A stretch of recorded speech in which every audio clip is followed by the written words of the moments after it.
Hello, everyone, and welcome to the Leaning in Network series. This series is brought to you by Orikalankini and FII. Orikalankini is an organization that is changing narratives around menstruation and sexuality and working on social justice issues. And FI is a feminist media platform that works on social justice issues as well with media advocacy, campaigns, and social media content. Today's guest is Rajasi Kulkarni, who is a menstrual health activist, and especially her expertise lies in sustainable menstruation, which is also today's topic. So I will now hand over the mic to Rajasi, who will introduce herself, talk about her work, and then start with today's session on sustainable menstruation. Rajasi, over to you. Thank you, Japlin and Sneha, for this opportunity. I'm so glad that we are doing this collaboration. Hi everyone, I'm Rajasi. I have been working on the topic of menstruation for like 7 years now. So it's very interesting to learn new all the time. The one thing that is part of my work is talking about sustainable options. Yeah, we are going to discuss about those options and why make the switch and everything today. I'm also associated with one big pan-India movement called Green the Red. So there are 200 plus volunteers there right now, and you can also check the website. So there we create content and conduct sessions and help other volunteers to work on this topic. Like not just volunteers, but organizations and different people. Some people are involved in relief work also right now. I started my own initiative called Read Red Go Green last year. So there I'm in that I'm trying to work with different people, like where like especially in rural and inaccessible areas like of Chhattisgarh, Uttarakhand, and Maharashtra. You can find more details about my project on my page. I will not go in details right now. So I think we should just start the presentation. So before we discuss sustainable options, I would like to talk to you about my own journey about how uh, I started using sustainable options and how I discovered them. Uh, so, so 7 years ago, like in 2013, I moved to Chhattisgarh and for a fellowship. So I was supposed to live in a rural area. I was supposed to live in a hostel school with students. So I was supposed to work with teachers, students, everyone. And while working there, when I got my first period there, so I realized that there was no way to dispose my pads. That's one thing. Then, then we thought that maybe I can burn them somewhere. So, like that's what some of the local teachers told me. So we decided to do that. But since it was raining heavily, like I joined in June, so it was raining heavily. We couldn't burn them. So we had to arrange for kerosene to burn them. Then we did burn and did something. And then we still came to know that they were not burned completely. And it had given some really nasty smell. And later I read about it and I came to know that it gives toxic fumes, which I was not aware about. And we had done that a lot of times, like in past. So yeah, so that was really scary for me when I started reading about it. And like waste management was one thing which made me switch. Like, and there were other things also which made me switch, like comfort. So when I started going to college, like especially during my bachelor's, the college hours had extended. Till then, like from my menarche to I became like 18 years old. So for like 8 years, I was using cloth. But but when my college hours extended, I started thinking of using pad because there was no way to like manage my cloth. And I wish I was aware of cloth pads then, so I would have never used disposable pads. So I started using disposable pads then, and I got really horrible rashes after that. Like I had to really choose from the pads available, like which ones are softer and which ones don't give me rashes. I had to try and test a lot of pads for over the years. So from 18-year-old to I turned like 22. So in that 4 years, I used pads, but before that, I was using club. And after turning 22, again, like after I moved to Dantewada, so then I again started using cloth. So waste management was one angle, and another angle was getting rashes and not feeling comfortable using pad. So I used to get irritated by that, and I used to think a lot about, oh my, is my pad moving? What will happen if I leak? And so many issues were in my mind. So and it was really magical when I switched to reusable options I was just talking to a friend who was visiting me in Dantewada, and she told me about ecofem pads. So ecofem are the pioneers in this field, and they started cloth pads making, I think, in 2010 or 11. So she told me about it, and I thought, oh, that's great. I wish I knew about it earlier. And I thought, because it was really difficult to order pads there, so I started to make my own pads. And after that, then I ordered new pads, and the journey went on. Like today, I have a lot of cloth pads like from different brands, and I also have tried cups. So it's very interesting to learn about these products and how they have changed my relationship with my own body. Like no rashes, that's one thing, and another thing is feeling very comfortable with your own body. So yeah, now I know like how much I bleed and what things happen with my body. So yeah, and some pads have white color, so you come to know like what color your blood is, and if you have any issues in your body, if there is an infection. Okay, so going ahead, a woman generally gets a period for 35 years of life. So her menarche may start in between 10 to 12 years, and she may bleed till she is 40 to 50. Like some may bleed till 55 also, depends from person to person. So like in total, if we calculate all those days, like the 4 days per month, so it will be like 7 to 8 years of her life she has spent in menstruating. She has approximately 450 periods in her lifetime, and she uses 10 to 20,000 single-use disposable uh, products in her life, which are approximately 125 kg waste of just the patch. Um, so what is the problem when it comes to disposable pads? So the good things about disposable pads are they're very convenient to use. Like you just use them and you wrap them in a paper or something and you just throw them away. You don't need to look at them once again. They are thin, uh, they have wings, so which helps them keep in place sometimes, and it also helps them like since they are thin, you feel very comfortable wearing them, and you can wear tight jeans also sometimes. But if your pads are bulky, then you won't be able to because they may be visible. They are leak proof, that is the biggest advantage. And they are hygienic because you always use a new pad, like you don't use a used pad. So, yeah, it's hygienic in that way. Mm, but there are some problems that are related to these pads.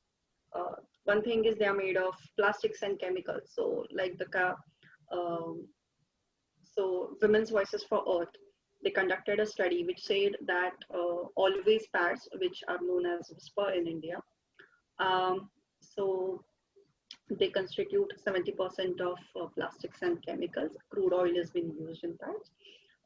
Many people get infections in brushes because of pads. Then they are associated with some health problems like vulval dermatitis, skin irritation. Some people get issues due to the fragrance in the pads. So there are different issues that come up with pads. Mostly there are skin irritations. Then if you have thrown them and like they are lying in your dustbin for many days, the blood really gives a stench. So it makes very uncomfortable. They're not biodegradable, like unlike cloth. So you can't reuse them, and since they are made of plastic, so once you throw them away, they will wherever you throw them, they will be there for 800 to I don't know how many years. So that's the estimate some organizations have given. They cannot be recycled, and the worst part is if you throw them in your flush, like in your toilet, and you flush them, they will bloat in water. They will clog the pipes. They will keep absorbing the water, and they will clog the drains. So yeah, and you may be aware like these sanitation workers, they have to get down in the manholes, and if we have ever seen them cleaning, they usually have no safety care, and they just put some oil on their body and wear a hat, and they just go inside. So there is absolutely no safety. They are exposed to poisonous gases, and it's really and a lot of them, if you have seen the documentary by Ecofem, so there they have interviewed some of sanitation workers. So they have spoken like how they get respiratory disorders because of that, and how much they earn, they spend on treating themselves. Also, let's not forget that if we like the pads are thrown everywhere. Not everyone throws them in dustbin, and not everyone has this facility that someone may pick their garbage and take it to landfill. So yeah, so the pads you will see anywhere, like they are outside some building, they are on so landfills, they are in the corners of somewhere. So you will see pads everywhere, and these pads end up in the gutters, and they may end up in like if the gutter gets connected to some other water source, the pads will flow there. So, and let's not forget that these pads are picked by the rack pickers. Most of the times, rack pickers are like they also don't have safety gear a lot of times.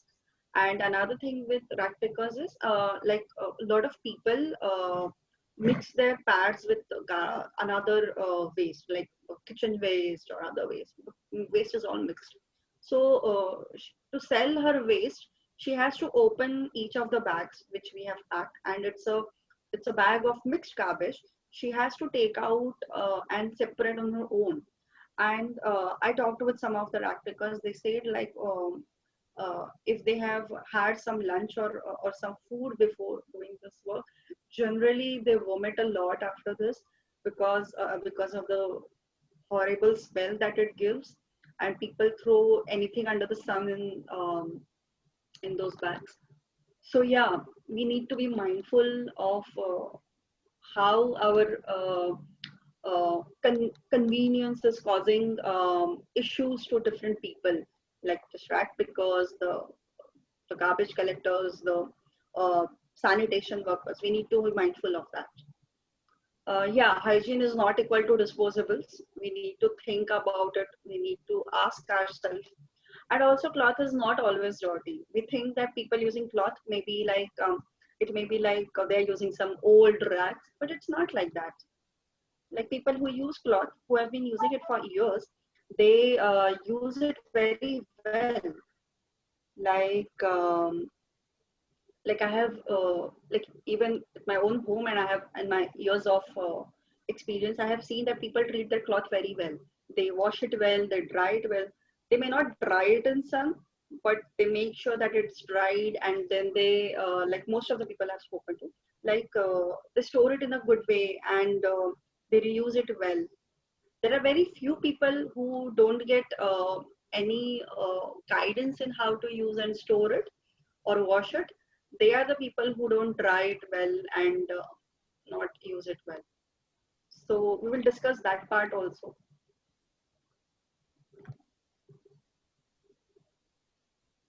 So yeah, in a nutshell, a pad has different impact. Like it causes harm to environment. Like each pad is equal to 4 plastic bags. That is his approximation.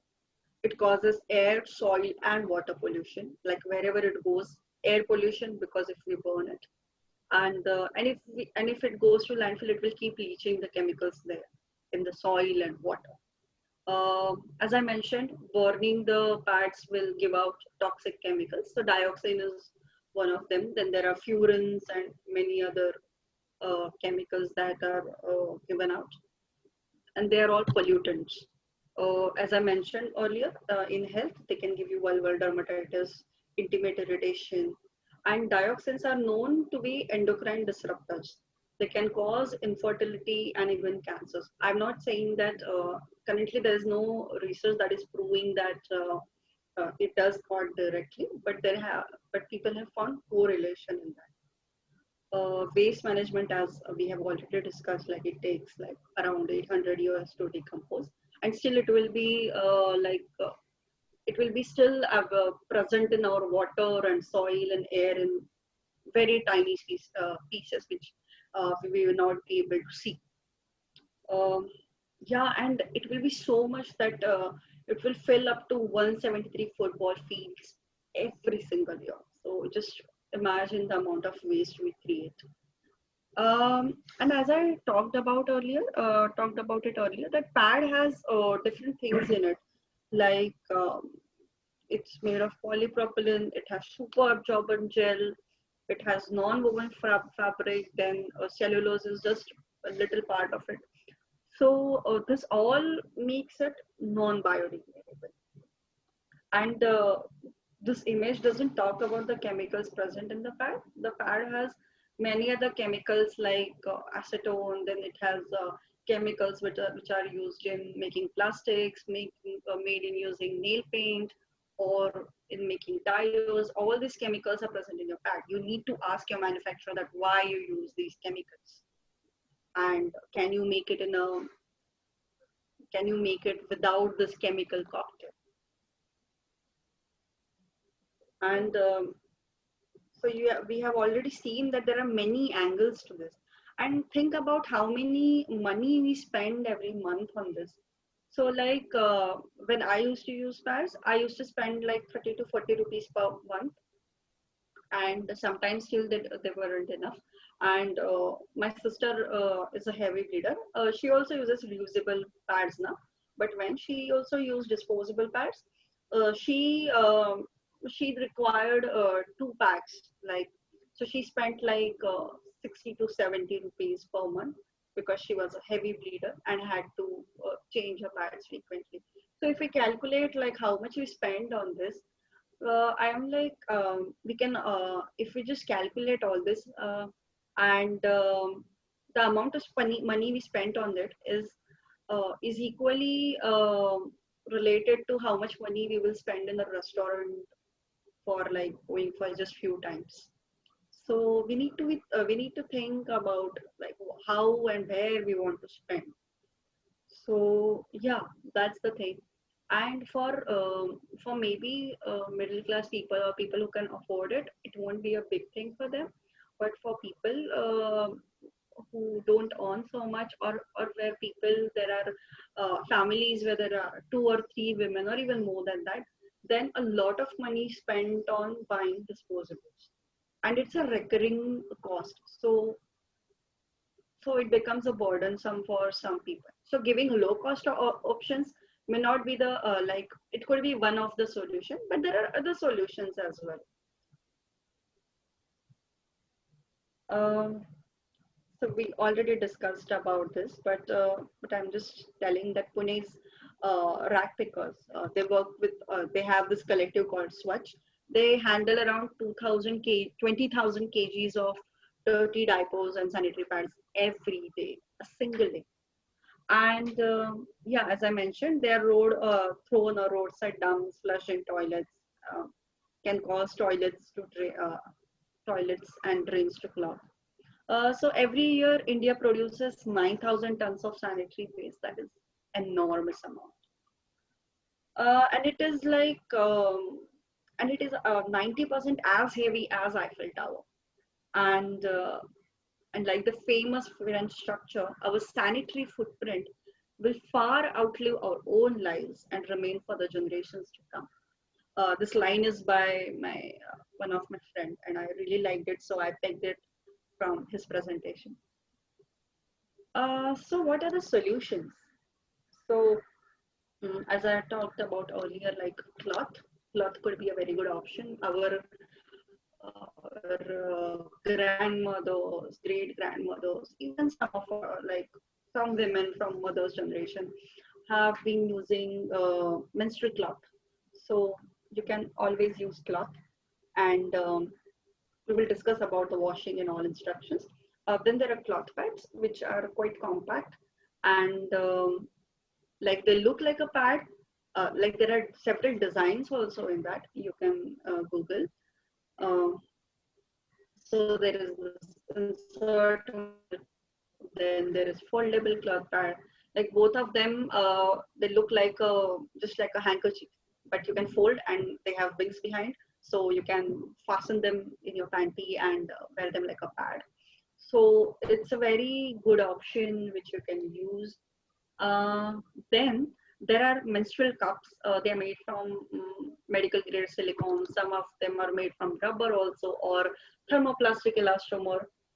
It's kind of plastic, but not the plastic which we use in plastic bags. So uh, don't be confused between that. It's not going to burn like a plastic bag. And there are period panties. I didn't get a photo of it, but there are period panties as well. So these are the different options which we can use. Um, how we can use these products. So menstrual cloth, as I mentioned, uh, it's a cloth that is available at your own home, and you just need to make sure that the cloth is cotton or a natural fiber which will absorb the flow. So you just have to make sure that. Then another thing with cloth is you have to make sure that you dry it in sun. Like cloth and cloth that both this is applicable. Like if you can dry it in sun, it's best because it just cleans it completely. It kills the bacteria, and the wetness in the pads will may cause a bacterial growth. But if you dry it in sun or in well ventilated areas, like my home, I don't get sunlight direct. So I make sure that I dry it in my window um, or well ventilated space. So I do that, and it's enough. And if you are very skeptical if it's still clean or not, you can go ahead and use a blow dryer or maybe iron it, but you have to make sure that you don't burn any of it. So yeah, these are some things which you do not dry them in a dark corner or place where it's humid and wet. So it's not healthy for your pad. So you need to take care of that, and you can store them in a, like you can wrap them in a cloth and keep it properly, or you can keep them in one plastic bag or a cloth bag, whatever. You can store all them together after drying. So yeah, and one needs to make sure that the cloth or a cloth pad, anything is completely dry before they use it. So if you want to use a cloth pad or a cloth, uh, you need to have like 4 to 6 pieces with you, so that you have enough. Like I myself, like uh, like I completely use cloth pad. So I use I have like 8 to 10. I need like 8 to 10 cloth pads. So it depends. It depends from person to person how much they bleed. But 4 to 6 cloth pads are like 6 is a good number. So if you're going outside, like if you are a person who works outside all the time, so there's a pouch I have shown in the picture. So in that pouch, you can store the cloth pad. Come home, you can just soak the cloth or a cloth pad and let it soak for 10-15 minutes. Actually, 20 minutes is a good time. So all the blood comes out. The blood has been dried because you had changed the pad long ago. So just let it soak, and later then you can just wash it with soap, or you can put them in washing machine also after the blood has come out. So either way you can use them. uh, then there are menstrual cups. Menstrual cups are like a bell shaped thing made from silicone, and they also can be reused. So menstrual cups, like you need just one for really long time. Like you can use just one menstrual cup for 10 to 12 years or even more than that. So yeah, you just invest in one cup. That's it. You don't need any other product. So menstrual cups are they have to be worn internally, just like you wear tampon. And but tampons absorb the flow, and menstrual cups don't absorb. They just collect the blood. So that's the difference. And it doesn't really like I have been a menstrual cup user for 6 years, so I didn't see any difference in my body, like nothing. I was unmarried when I was using it, so yeah, there were no I was not sexually active when I started using them. So I didn't see any changes in my body because of that, or I didn't face any issues. In fact, there were no support groups then, but now there are so many support groups. So it is you will get a lot of help now if you want to try cups or cloth pads. So though they are internally worn product, they don't cause any harm. Like till now, there are no cases of infections like cups have caused infections. I have not heard of this yet. So they are safe to go if you use it well. Again, safety measures are to be followed here also, like uh, while changing, or you are maybe putting it on your underwear. So if you're changing your cloth pad, or if you are wearing a cup or removing it, whatever, always make sure that your nails are clean, your hands are washed with soap before doing that, and you wash your hands even after doing that. So this is very important. And if you are doing this in public toilet, uh, carry a sanitizer or your own soap with you, so that you make sure that your hands are clean, and do not touch your hands anywhere else, so that it won't affect. So yeah, this is very important to think about. And then there are period panties as well. Some people find period panties very comfortable. Even I liked it. So I've tried all of these products. So yeah, I liked all of them. So you can use period panties as well. Period panties are just like panties, but they have some extra layers of cloth, and they are also leak proof. So yeah, period panties can be you can wear period panties directly, and you can use a cloth pad with it, and you can then remove the cloth pad and just wear the panty. That's also okay. So period panty has to be washed just like a cloth or cloth pad, so there is no difference in that. uh, with menstrual cups, we need to be make sure that that it's not a china cheapie, it's a silicone cup. You have to check that, or it's a rubber, whatever. Like you have to make sure that cup is not made from cheap plastic. A lot of china cheapies, like one of my friend bought it from Amazon, and then that cup just melted when she was boiling it. So So a cup needs to be boiled, like not every month, but like if you are using public toilets a lot, then maybe every month you will have to boil the cup before your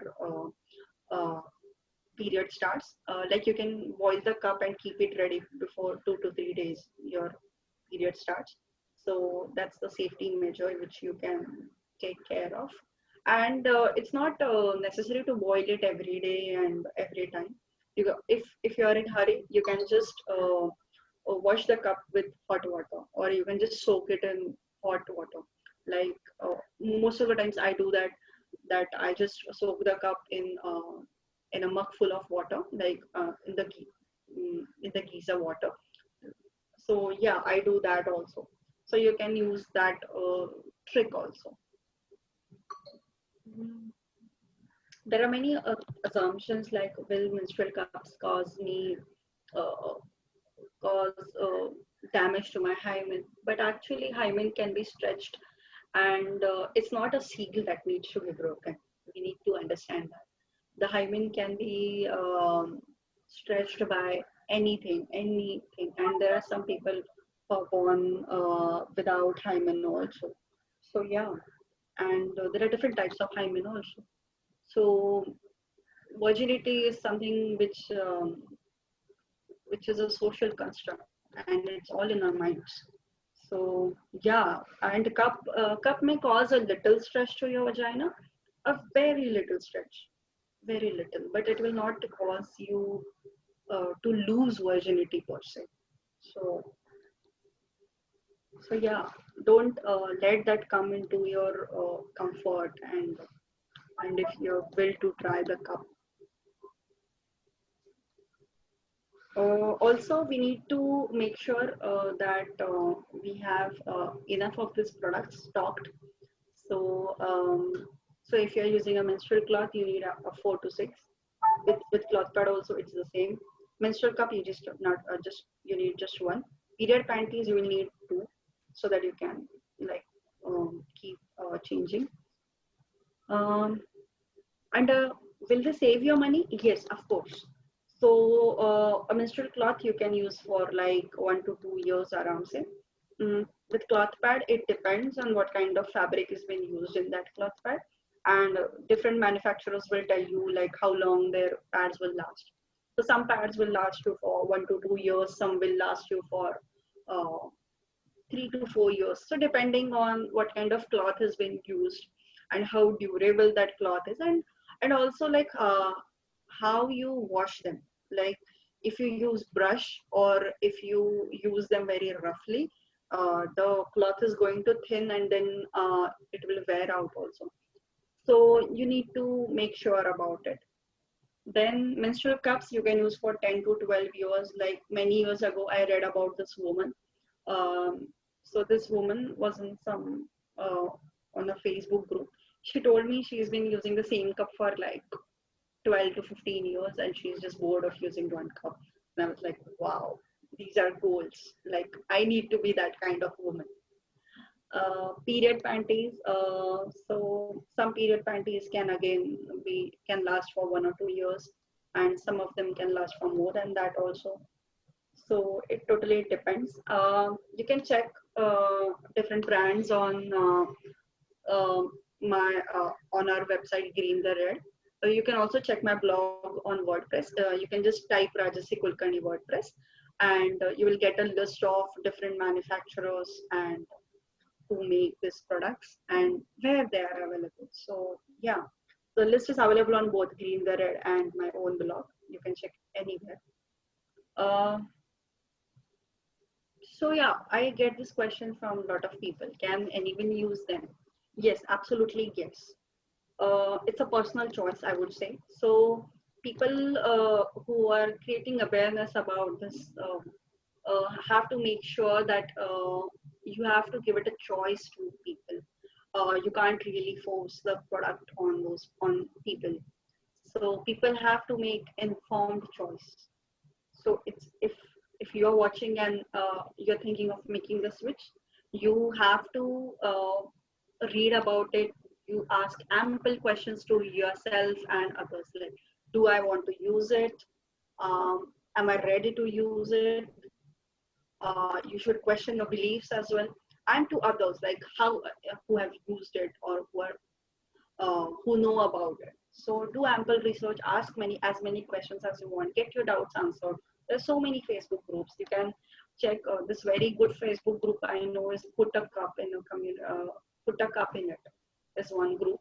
Then there is this one more Facebook group called Menstrual Cups and Cloth Pads, which you can check.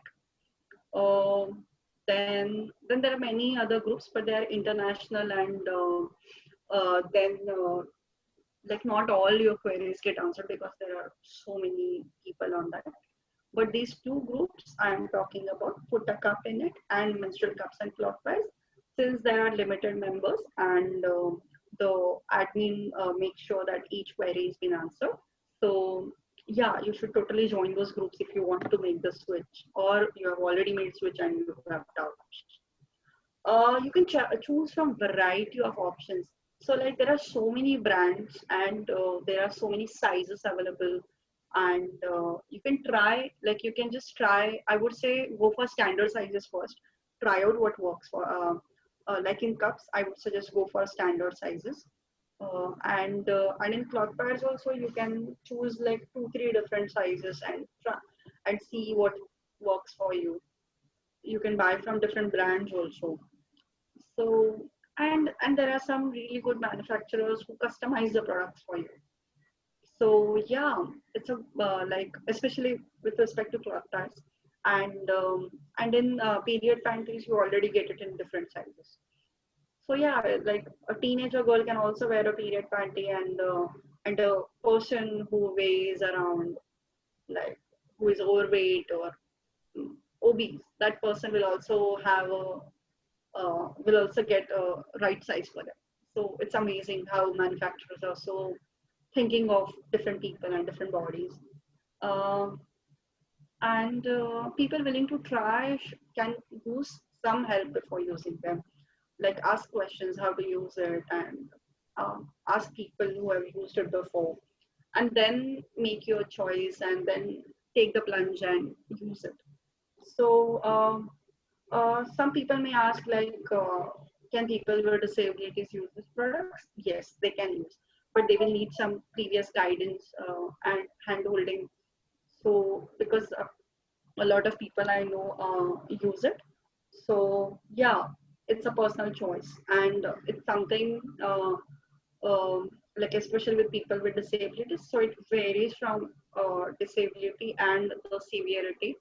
So it's the caretaker and that person who has to decide what suits them and make the choice. So yeah, so I would just say use a menstrual cup or a cloth pad or a cloth and enjoy a happy period, which will be rash free, trash free, and cash free. So yeah, take the plunge and yeah, try it out, and you can email me here. And I'm also sorry, not the Fridays for Future. Sorry, it's the wrong handle. You can also check my Instagram, Crazy and Green Menstruator, and my Facebook page is Bleed Red Go Green, where if you want to know about my work and what we do under that campaign. Uh, so thank you. And if you have any questions or any comments, please let us know in the comments, or you can write me personally on my Instagram handle or email me, whatever. So yeah, we are ready to take any questions and comments whenever you want to. So thank you so much for listening till here. Thank you, Rajasi. That was a wonderful session. I remember when I switched to using cloth pads and menstrual cup.